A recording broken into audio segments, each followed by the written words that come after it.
Ya, terdakwa kasus dugaan suap terkait penanganan perkara di KPK, AKP Stepanus Robin Patuju menyebut secara gamblang adanya komunikasi antara pimpinan KPK Lili Pintauli Siregar dengan mantan Wali Kota Tanjung Balai, M. Syarihal yang terlibat kasus dugaan suap lelang jabatan. Kasus Lili ini sebenarnya sudah pernah dibawa ke sidang etik KPK dan diputuskan oleh Dewas, namun hukuman yang diberikan dinilai terlalu ringan. Dan kini setelah adanya fakta terbaru persidangan yang mengungkap peran Lili Pintauli, bagaimana seharusnya KPK bersikap? Benarkah ada celah pidana yang bisa menjerat Lili Pintauli jika terbukti benar terlibat? Kita akan diskusikan pada malam hari ini dengan dua narasumber yang bergabung dari luar studio. Ada Bang Habibur Rahman, anggota Komisi 3 DPR RI, fraksi Partai Gerindra. Selamat malam Bang Habib, apa kabar?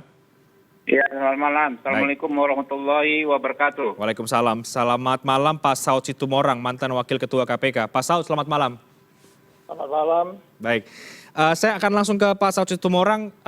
Setelah fakta persidangan terbaru yang disebutkan oleh Robin Patuju mengenai peran Lili, adanya komunikasi dan lain sebagainya, apakah Anda melihat memang sudah segamblang itu ya? Artinya ada dugaan keterlibatan Lili Pintauli yang kemudian diperjelas kembali oleh Robin Patuju? Itu kan informasi lama ya. Beberapa bulan yang lalu kan juga itu udah disebut bahwa beliau yang mengungkapkan itu, yang menjelaskan bahwa adanya komunikasi antara unsur pimpinan dengan potensi TSK gitu ya. Jadi saya pikir itu bukan informasi baru kayaknya. Jadi karena begini, kalau memang kita mau bicara perma, syarat-syaratnya perma 2011 itu kan sebenarnya dia membuka, terus kemudian ada syarat-syarat di situ yang menurut saya apa itu sudah ada disebutkan sebelumnya atau bagaimana. Jadi saya pikir bukan sesuatu yang baru, walaupun sebenarnya itu hak dia untuk membuka. Mungkin ada hal lain lagi yang bisa membuka. Karena memang kan nanti pihak KPK itu selalu nanti akan menilai, yang penting kan dia bukan pemeran utama di situ ya. Nah, kalau lihat dari kronologisnya, ini dia aktif atau tidak gitu. Salah satu syarat justice itu dia kan bukan pemeran utama di dalam case itu gitu. Kalau dia nanti menjadi dominan di situ atau ini menjadi lebih semakin terang, jangan-jangan memang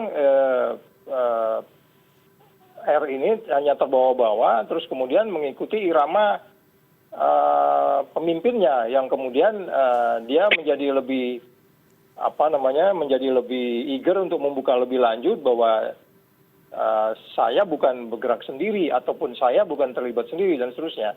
Jadi memang permintaan beliau tuh R ini harus dipahami sebagai sebuah upaya untuk membuka prinsip-prinsip transparansi, akuntabilitas, fairness, partisipasi termasuk gitu ya, termasuk perlindungan saksi-saksi dan seterusnya. Jadi itu harus dihargai dulu, tapi namun harus kita dalami lagi apa memang dia nantinya wajar menerima itu atau tidak. Nanti itu jaksa penuntut kadang-kadang akan melihat seperti apa, apakah itu terus nanti pimpinan juga akan melihat apakah memang dia layak mendapat itu. Ada sesuatu yang dibuka atau hanya sesuatu yang diulang-ulang gitu. Kira-kira begitu. Ya. Oke. Mas Renat. Baik, Pak Saud, meskipun bukan kali pertama disebut ya nama Lili Pintauli di persidangan, tapi dalam beberapa kali penyebutan sebelumnya, KPK kan kemudian terus berdalih bahwa tidak melindungi dan membantah ada keterlibatan. Tapi yang sekarang ini yang terbaru tampaknya agak rinci, membuka percakapan, ada berkas di meja saya dan lain sebagainya, sampai kemudian mengajukan JC. Tapi sebelum sampai ke JC, artinya dari rentetan itu, menurut Anda seharusnya sudah jelas apa yang harus diambil oleh KPK terhadap komisionernya ini? Iya, tanpa informasi terbaru ini juga sebenarnya kan dari awal udah jelas. Tidak ada seorang pun di KPK itu boleh, itu undang-undang ya. Tidak ada seorang pun itu boleh melakukan hubungan langsung tidak langsung, dan itu pidana. Itu sudah terjelas di dalam undang-undang KPK itu. Jadi kemarin kan perdebatannya kenapa kemudian Dewas kok jadi memberi sebuah sanksi yang terkesan taking side, memihak, ragu-ragu untuk menegakkan itu. Sehingga prinsip-prinsip anti korupsi, jangan lupa bahwa prinsip-prinsip memerangi korupsi itu adalah transparansinya, akuntabilitasnya, kemudian larangan konflik of interest, fairness, dan seterusnya. Dan ini kalau umpamanya itu dilakukan, ya kita harus membuka lagi teori-teori memberantas extraordinary crime ini gitu loh. Jadi maksud saya ya kita hanya lagi-lagi gimmick-gimmick aja kelihatannya gitu. Dan saya pikir ini yang menjadi sebuah tantangan buat kita semua.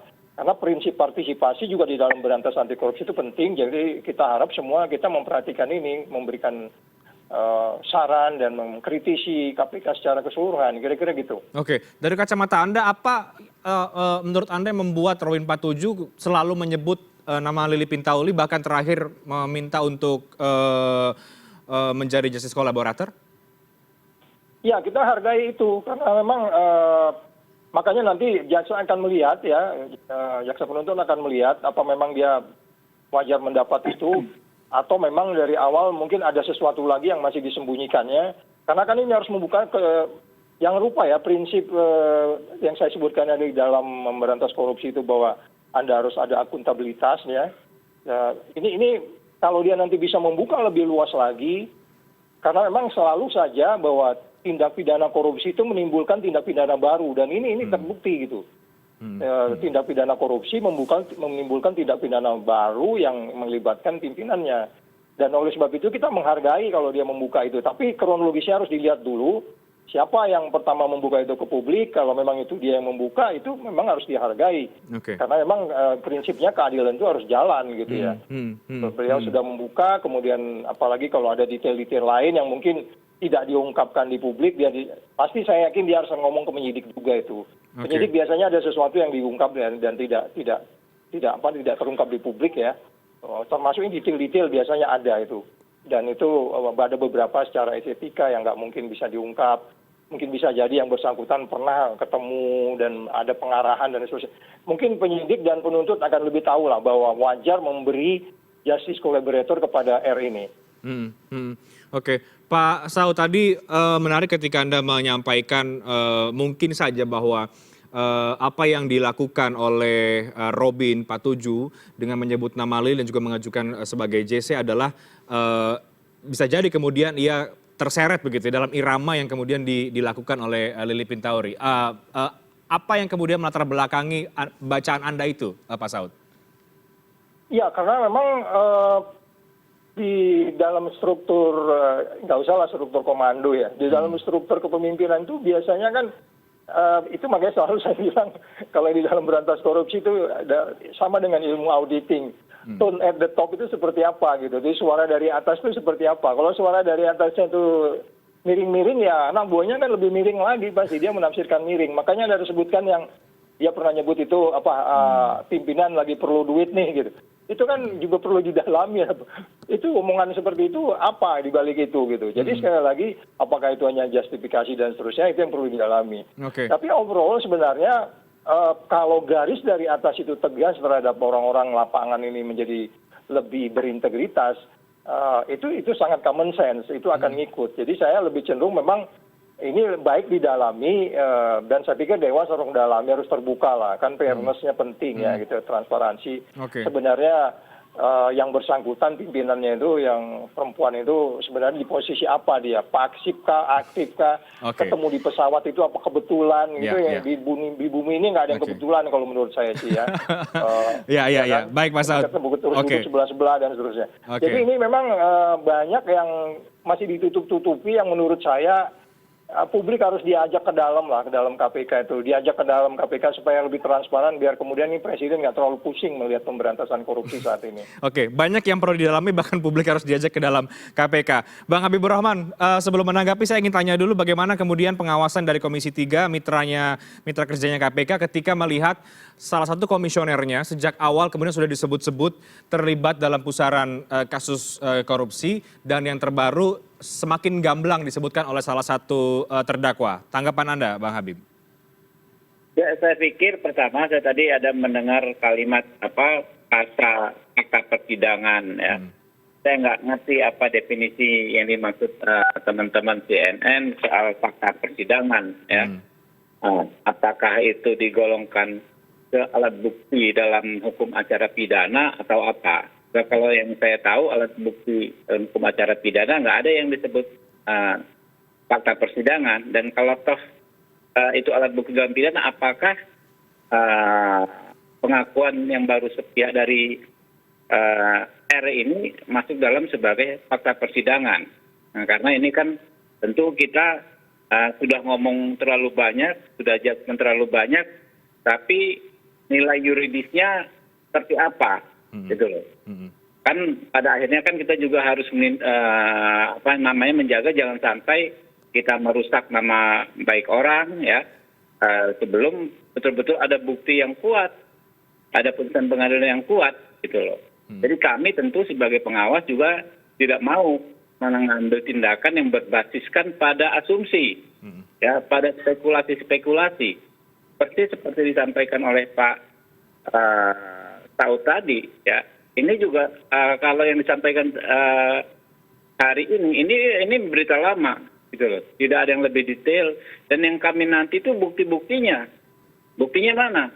Kalau orang baru ngomong saya akan membongkar kasus terkait misalnya Mr. X, itu apakah bisa dijadikan dasar sebagai untuk keputusan hukum? Tentu tidak, masih jauh sekali. Diverifikasi dulu, dikumpulkan dulu. Alat bukti saja kalau orang mau mulai penyidikan 2 alat bukti, ya. Kalau mau berlanjut sampai putusan, diperiksa lagi, diuji lagi keterkaitan antara alat bukti, ya. Baru hakim berdasarkan pengamatannya baru mengambil bermusyawarah untuk mengambil putusan. Jadi kita juga nggak boleh, kita semangat, tentu semangat. Ingin KPK bagus, ingin KPK bersih, tentu, ya. Tapi jangan sampai karena terlalu semangat, kita abaikan hal-hal yang prinsip juga dalam hukum, gitu loh. Hukum itu kan selalu jalan beriringan dengan HAM, ya.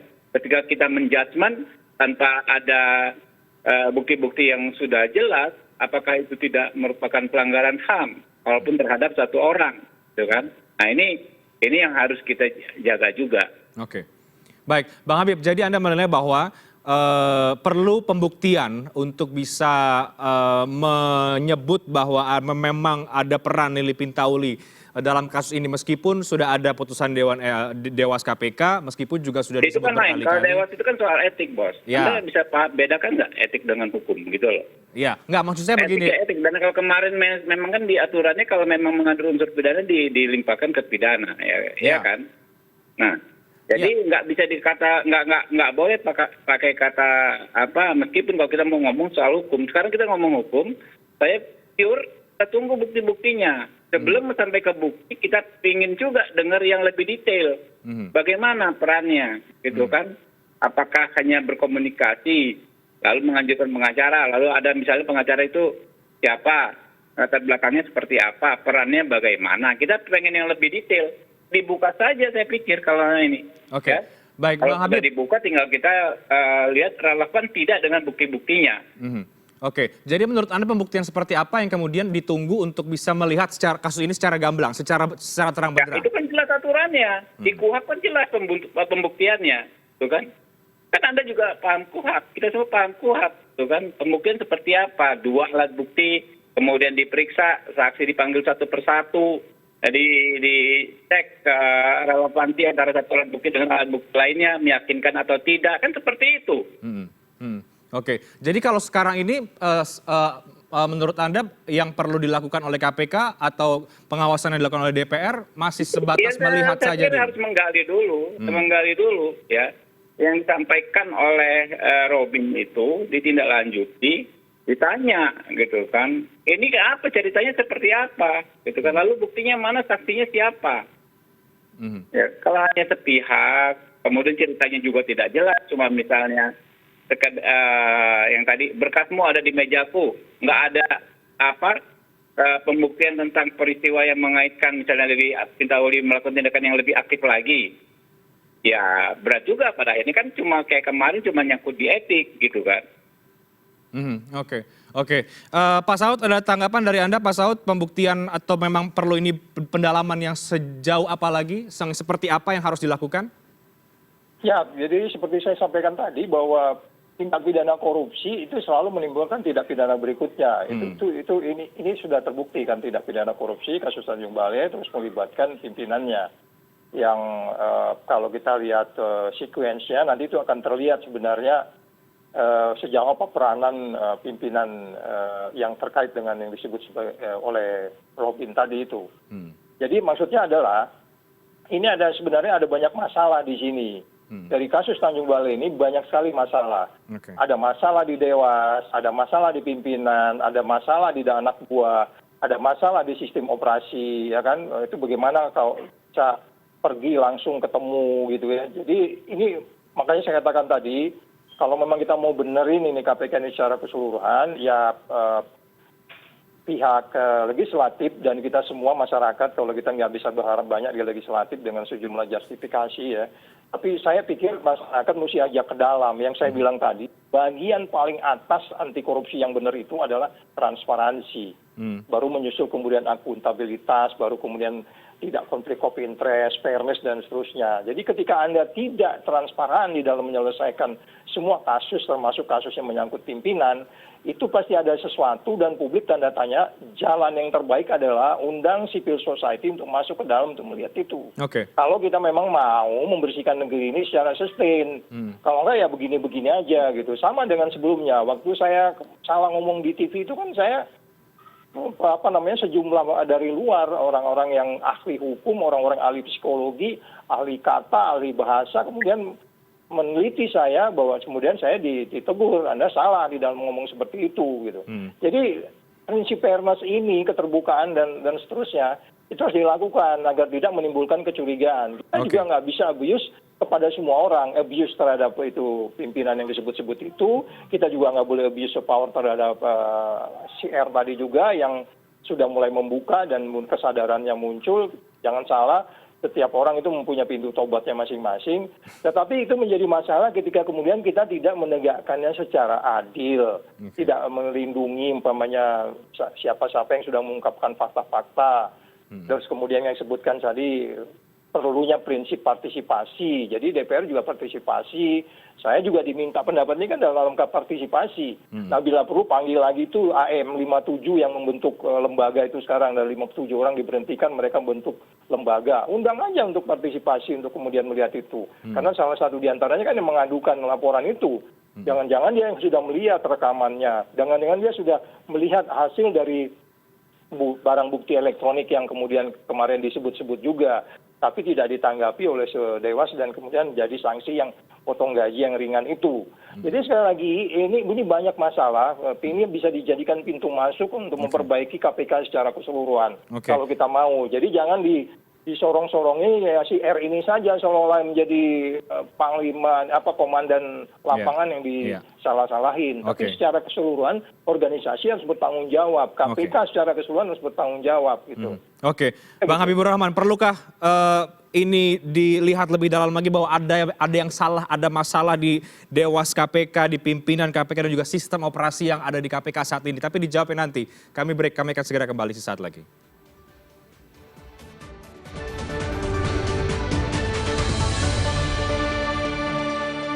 Baik, Bang Habibur Rahman, dari kasus korupsi Tanjung Balai ini, dari adanya pelanggaran etik yang dilakukan oleh pimpinan KPK Lili Pintauli, menurut Pak Saud, ada yang salah artinya ada masalah di Dewas KPK, di pimpinan KPK juga sistem operasinya. Anda setuju dengan hal itu? Ya tentu kalau ada masalah ya pasti ada masalah. Ternyata kan ada putusan Dewas. Tapi kan kita nggak bisa sekedar menyalahkan institusinya, ya kita harus lebih cari bukan soal siapa yang salah tapi bagaimana memperbaikinya, ya. Karena itu kami juga terbuka, ya. Kami sangat ingin setiap isu-isu, setiap rumor, ya, setiap perbincangan itu kita dalami semua, kita dalami secara transparan. Dan kita juga dalam konteks mendalami itu tentu kita juga membuka diri, masukan dari berbagai pihak, ya. Karena itu dalam masa sidang yang besok, ya, kita tampung saja. Kalau misalnya ini ada usulan masyarakat memanggil kelompok tertentu, misalnya, ya, bisa diusulkan atau kami pun akan mengusulkan untuk diagendakan. Tidak ada masalah, ya, kita ingin perbaikan untuk KPK ini. Oke, Anda sendiri sudah sejauh mana Bang Habibur Rahman mendalami soal kasus ini, melihat ini karena ada banyak tanda tanya publik tadi Bang Saud juga katakan Ya. dan juga Jadi gini, melihat ada masalah. Bos, jangan ini. Kita kan bukan penyidik, Pak. Saya bukan penyidik, Iya, oke, gitu loh. oke. Itu kita menunggu hasil kerja aparat penegak hukum. Mhm. Kami kalau sudah masuk ke perkara hukum, misalnya tuduhan ini kan nggak main-main, Oke. ya kan? Kalau saya baca berita ini soal kasus komisioner L, gitu kan? Ini kan persoalan hukum. Tentu kalau sudah masuk ke situ kita nggak nggak masuk ke perkaranya secara kita tinggal menunggu, gitu loh. Kami menunggu sifatnya, gitu loh. Nggak bisa juga kami nggak bisa mengintervensi sampai ke kasusnya. Baik, kita coba dengarkan pernyataan dari PLT Jubir KPK ya ketika ada yang terbaru dari kasus ini adalah Robin 47 terdakwa yang kemudian mengajukan sebagai justice kolaborator yang tadi sudah sempat kita bahas sedikit. Kita coba dengar apa pernyataan ataupun tanggapan dari KPK. Pada prinsipnya tentu permohonan justice kolaborator merupakan hak dari terdakwa yang harus kita hormati bersama dalam suatu proses penegakan hukum demi keadilan tentunya. Selanjutnya terkait dengan permohonan dimaksud, tim akan melakukan analisis apakah permohonan ini sudah sesuai dengan syarat dan ketentuan pemberian status justice kolaborator terhadap seorang terdakwa sebagaimana ketentuan yang berlaku saat ini diantaranya adalah ketentuan Surat Edaran Mahkamah Agung nomor 4 tahun 2011.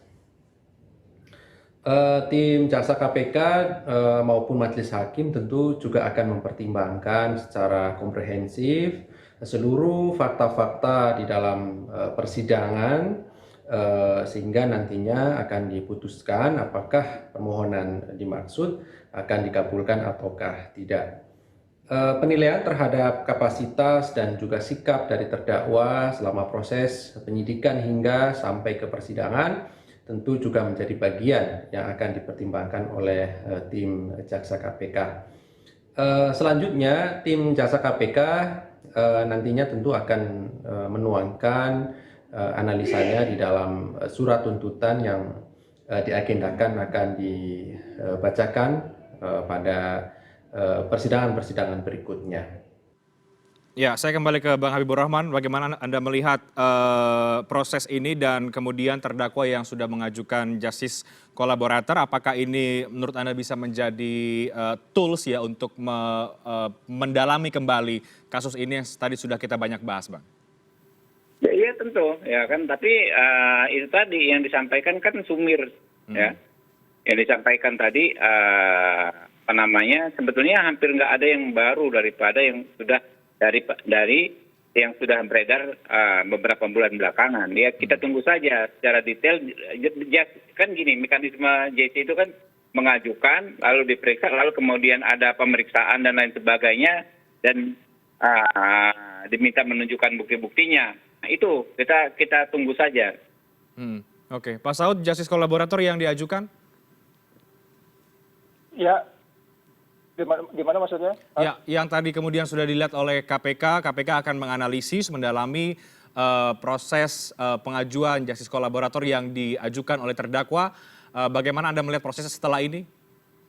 Ya, itu biasanya nanti kan seperti disampaikan normatifnya itu kan nanti jaksa penuntut akan melapor ke pimpinan. Apakah memang dia merekomendasikan, nanti pimpinannya juga kalau detail mereka mengikuti.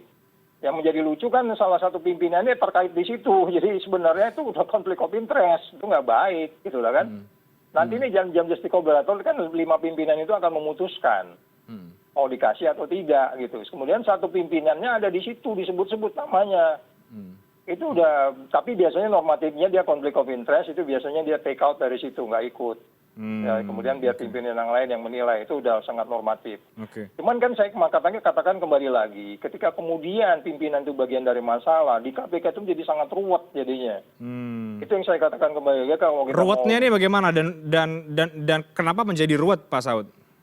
Iya, kan itu nanti pimpinan berlima memutuskan apa diberi atau tidak setelah ajuan dari jaksa penuntut. Setelah dia mendalami fakta-faktanya di persidangan, kemudian dia akan menyarankan bahwa memang wajar ada di kita memberikan JC ketentuan perma itu sudah diterima. Kemudian yang menentukan 5, 1 menjadi masalah bagian dari persoalan itu, dia harus keluar dari situ, ya tidak ikut memutuskan umpamanya gitu. Nah, kemudian kan ini jadi kredibilitas putusan kan berpengaruh. Itulah yang disebutkan kalau jadi pimpinan itu dia harus benar-benar forward, zero toleran, zero salah, ya kan, zero neko-neko gitu. Jadi ini kan jadi ruwet jadinya, sehingga menimbulkan kecurigaan baru. Jadi intinya adalah, kalaupun nanti mereka nanti pimpinan berempat dengan asumsi yang satu take out ya, karena memang dia bagian dari masalah, dan itu memang dia pasti konflik of interest pasti di situ nanti. Karena disebutkan file kamu ada di meja saya, itu kan sebenarnya itu sudah komunikasi yang jelas lah, yang menurut saya malah harus dipidana sebenarnya yang bersangkutan. Jadi sekali lagi masalah baru menimbulkan masalah lainnya. Untuk R ini ya nanti biar dinilai aja sebenarnya apakah memang ada sesuatu yang baru di situ, ada atau memang dia pantas menerima sesuai dengan perma itu. Peraturan perma itu kan ada syarat-syaratnya di situ. Jadi sekali lagi ini masih kita lihat saja apakah memang dia banyak kompleksitas dari masalah di situ bisa diurut satu persatu gitu. Selain saya katakan tadi di bagian depan seorang pimpinan harus keluar dari situ untuk tidak ikut memutuskan itu. Kemudian bagaimana perimbangan di dalam melihat ini gitu, dan bagaimana jaksa penuntut menyarankan kepada pimpinan. Jadi kita lihat saja, tapi secara umum kalau saya lihat informasinya tidak baru ya, tetapi sebenarnya yang bersangkutan membuka gitu ya. Walaupun sebenarnya saya yakin penyidik juga tidak ragu juga apakah yang disampaikan R ini sesuatu yang baru atau memang sudah ada komunikasi sebelumnya yang ini kasus sudah lama kan dari 2000 waktu pimpinan sebelumnya masih di dalam. Jadi kemungkinan potongan-potongan informasi itu bisa jadi memang sesuatu yang baru yang memang R ini wajar untuk menerima justice collaborator atau sebenarnya dia hanya exaggerated atau membesar-besarkan fakta yang sebenarnya itu bukan baru. Tapi kita harus hati-hati karena nanti lain kali orang juga nggak mau jadi justice collaborator kalau kita tidak appreciate dia, gitu kira-kira. Tapi Anda mendorong untuk permohonan ini sebetulnya diterima? Oh, saya nggak dalam posisi, tapi kalau saya di dalam, nanti kita baca dulu, karena itu banyak detail-detail ya. Dan saya, sorry to say, saya ngikutinnya potongan-potongan. Kalau dulu selama di KPK, saya ngikutin semua persidangan itu. Jadi kita tahu persis, terlebih dari media kita tahu persis bahwa orang itu wajar dikasih GR atau kan kita bisa baca dari tuntutan yang dibuat oleh jaksa itu kan sebelum dibacakan kan kita sudah membaca juga itu. Jadi detail-detail itu saya nggak melihat ya apa yang saya tidak baca di situ, aku nggak dalam posisi itu karena memang harus hati-hati untuk memberikan itu karena itu menyangkut keadilan ya, itu yang saya pikir aku nggak dalam posisi. Cuman kalau melihat dari yang terbuka di publik ini, ya memang posisinya 50-50 ya aku menganggap masih melihat. Oke. Bang Habibur Rahman, ada kompleksitas pengajuan GC ini yang tadi dibaca oleh Pak Saud karena salah satu pimpinannya kemudian juga yang disebut-sebut atau ada di pusaran ini, itu yang kemudian menjadi kompleks. Bagaimana Anda melihatnya, Bang Habib? Ya, saya pikir tentu mereka sangat memahami mekanisme dan etika ya dalam konteks penanganan pengajuan JC ya.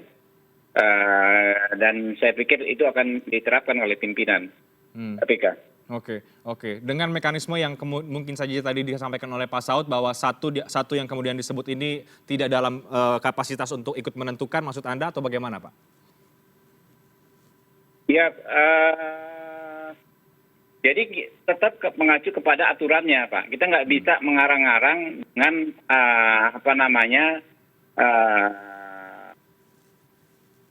sesuatu yang tidak ada aturannya. Kalau memang ada aturan secara detail, ya, bahwa memang harus mundur ya mundur dalam konteks membahas masalah ini, gitu loh.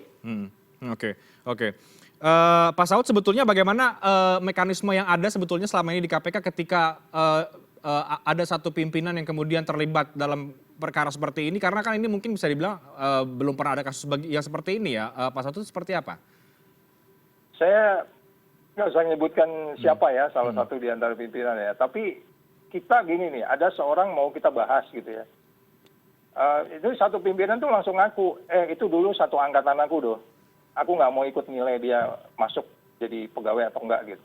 Jadi emang itu tergantung seperti apa kejujurannya itu gitu loh. Sehingga kemudian yang disebutkan konflik of interest itu tidak ada di dalam itu. Dan itu membebaskan dia dari prinsip-prinsip itu. Jadi sekali lagi sebenarnya Mas Habib masih ragu-ragu ya. Tapi sebenarnya dia memang nggak boleh ikut di situ. Itu pasti konflik of interest. Itu sangat common sense, sangat masuk di akal.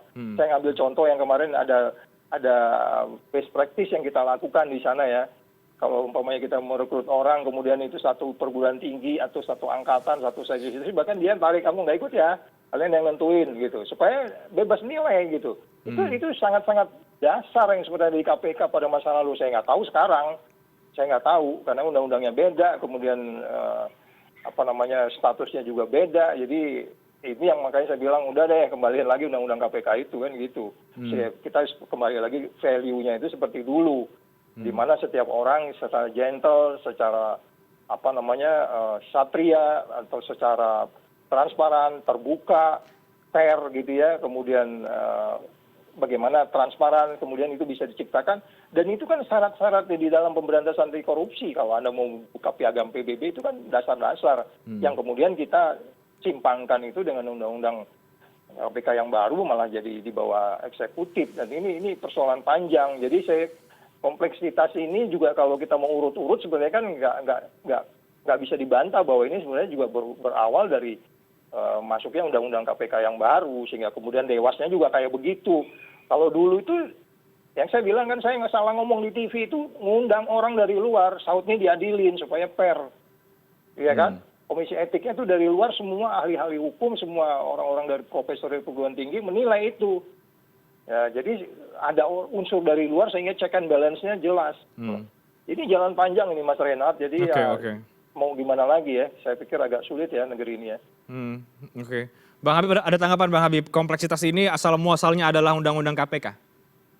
Ya, di semua tadi soal mekanisme memeriksa perkara dengan potensi konflik of interest, memang kita juga di DPR mempraktekkan, misalnya ketika kita ada masalah, ya kan, menseleksi, kemudian kita ada interest, ada yang teman-teman mewakilkan pada teman sefraksinya untuk untuk hadir. Itu bagus, dan itu hampir semua instansi mempraktekkan. Tapi ada juga yang beranggapan lain. Misalnya justru dia harus hadir untuk memberikan pelengkap keterangan yang dia tahu, gitu kan. Toh pengambilan keputusan tidak bisa dia sendiri. Nah, menengahi dua hal tersebut, ya kita nggak tahu mekanisme kalau nggak ada yang tertulis, praktek yang selama ini terjadi di pimpinan KPK seperti apa, konvensinya seperti apa, itu saja dilaksanakan, gitu loh. Ya. Okay. Jadi kalau lari lagi ke undang-undang KPK kan nggak mengatur detail seperti itu, sampai ke detail. Jadi ya silahkan saja. Tapi kalau saya melihat semua undang-undang tentu nggak ada yang mengatur sampai detail. Oke. Pak Saud, tadi Anda menyebut bahwa apa yang disampaikan dalam kesaksian Robin ini sudah sangat jelas, bahkan harusnya pimpinan KPK ini bisa dipidana ya. Mungkin Anda bisa memperjelas kembali celah pidana itu di mana, dan karena kan tadi Bang Habibur Rahman juga dari awal menilai bahwa ini masih perlu pembuktian lagi, pendalaman lagi begitu. Agak terlalu tidak bisa kita kemudian juga berlandaskan pada asumsi. Ya kan hasil dari Dewas itu udah jelas. Makanya dia gajinya dipotong itu kan dia dari Dewas itu kan udah jelas. Gajinya dipotong itu kan menunjukkan bahwa dia memang di situ terbukti bahwa melakukan sesuatu yang sebenarnya tidak perlu dilakukan, yang nggak boleh dilakukan. Cuman persoalannya adalah bentuk sanksi yang diberikan itu yang kemudian tidak sesuai dengan undang-undang KPK-nya sendiri gitu kan. Bahkan itu tidak sesuai dengan peraturan Dewas yang menurut poin A-nya itu dia harus menyatakan mengundurkan diri, terus kemudian dipotong gajinya. Itu kan dan dikatakan A dan B, tapi nyatanya yang diambil adalah pasal pertamanya. Jadi bagian sub A-nya dipotong gajinya gitu. Jadi konsistensinya nggak ada. Itu makanya saya katakan kembali lagi, jalan yang paling baik daripada kita berasumsi-asumsi, mari kita membuka ini lebih awal lagi supaya kemudian kita juga tidak abuse terhadap si R ini yang sudah membuka keadilan kebenarannya gitu loh. Jadi jangan juga disudut-sudutin, karena orang kan punya pintu tobat masing-masing juga yang kita harus pertimbangkan menjadi satu kesatuan untuk membangun cara kerja KPK, penyidiknya, pimpinannya, mekanisme kerja, dan seterusnya. Jadi sekali lagi, kalau kita kembali kepada putusan Dewan itu nggak ada keraguan bahwa yang bersangkutan itu disebut salah, cuman hukumannya kok begitu sangat ringan, yang kemudian diserahkan ke penegak hukum mengatakan itu bukan urusan kita dan seterusnya. Jadi seolah-olah terus kemana gitu, hukum mana yang harus dipakai. Jadi sekali lagi ini memang mungkin inilah ya peradaban hukum kita yang kita masih mentafsir sehingga kemudian muncul ketidakpastian baru. Walaupun kemudian Dewas itu kan membentuk peraturan itu untuk kepastian. Ternyata peraturan yang dia buat juga menimbulkan ketidakpastian baru. Yang seorang sudah terbukti tapi dia tidak konsisten dengan peraturan yang dia buat sendiri. Ini saya pikir tantangan kita ya ke depannya. Oke, baik. Terakhir Pak Saud dan juga Bang Habibur Rahman, saya mungkin ke Pak Saud dulu. Bagaimana sekali lagi Anda menilai sikap yang harusnya KPK ambil dalam apa yang sudah kita bahas, dan juga bagaimana Pak Saud melihat proses ini ke depan setelah kemudian Robin 47 mengajukan justice collaborator? Kita nggak boleh abuse of power, itu pertama. Jadi kalau memang R itu membuka, nanti jaksa akan melihat, penuntut akan melihat, melaporkan ke pimpinan, dan kemudian silakan itu diputuskan bahwa memang dia berhak mendapat GC. Nah itu jangan ragu di situ. Walaupun tadi ada kompleksitas lain tentang soal menyangkut etik dan best practice di KPK tentang satu pimpinan. Jadi sekali lagi itu kita kembalikan saja, dan kemudian nanti kan hakim juga akan melihat. Bisa jadi juga hakim tidak memberi, tapi jangan ada lagi cerita-cerita seperti dulu seolah-olah hakim ini ditakut-takuti oleh KPK. Nggak begitu, saya pikir nggak seperti itu ya. Artinya kalau KPK memang memutuskan bahwa dia memang beri GC dan hakim menghargai itu, mereka putuskan diberi GC. Jadi justice collaborator. Ini yang mungkin ke depannya yang harus kita lihat. Oke, baik. Bang Habibur Rahman, dari pandangan Anda bagaimana melihat ini ke depan akan seperti apa, dan juga karena juga banyak kemudian desakan dari sejumlah pihak bahwa melihat apa yang sudah disampaikan oleh kesaksian R ini, meskipun kesaksian dari Robin ini kemudian bisa menjadi celah bahwa memang seharusnya sanksi yang diberikan terhadap Lili Pintauli adalah sanksi pidana. Ya, saya pikir kita tidak dalam konteks mengevaluasi putusan Dewas, ya, karena Dewas diberi mandat oleh undang-undang untuk membuat putusan tersebut. Jadi Dewas itu kan kalau saya kategorikan dalam konteks ilmu hukum itu kuasi peradilan. Jadi apa yang sudah diputus oleh lembaga peradilan ya mau nggak mau ya harus kita hormati, ya, karena nggak ada mekanisme juga untuk banding, ya, atau mempermasalahkan lagi putusan tersebut, ya dengan segala kekurangannya. Itulah putusan Dewas dan tinggal dilaksanakan. Kurang lebih seperti ini. Kalau terkait dengan permohonan Robin, nah ini bahasa yang paling tepat, permohonan. Jadi ini bukan fakta persidangan, ya, bukan belum menjadi alat bukti, ini baru permohonan. Nah kalau terkait permohonan justice kolaborator saudara Robin, saya sangat mendukung agar kita sama-sama mengawasi, kemudian meminta ya yang bersangkutan memberikan keterangan yang lebih detail daripada yang selama ini berbulan-bulan beredar di media. Hanya itu saja, dilengkapi dengan bukti-bukti dan saksi-saksinya. Jadi alat-alat buktinya secara lengkap. Oke. Demikian dari saya. Oke, baik. Menarik. Mari kita akan lihat. Tampaknya ini masih jalan panjang kalau menurut Pak Saud. Kita akan lihat bagaimana proses ini setelah kemudian ada permohonan justice collaborator dari Robin 47. Kita akan tunggu perkembangan seperti apa. Terima kasih banyak Bang Habibur Rahman dan juga Pak Saud Situmorang untuk waktu dan juga diskusi yang menarik pada malam hari ini. Selamat malam. Sehat selalu Pak Saud dan juga Bang Habibur Rahman. Selamat malam. Kami akan segera kembali saat lagi tetap di CNN Indonesia Newscast.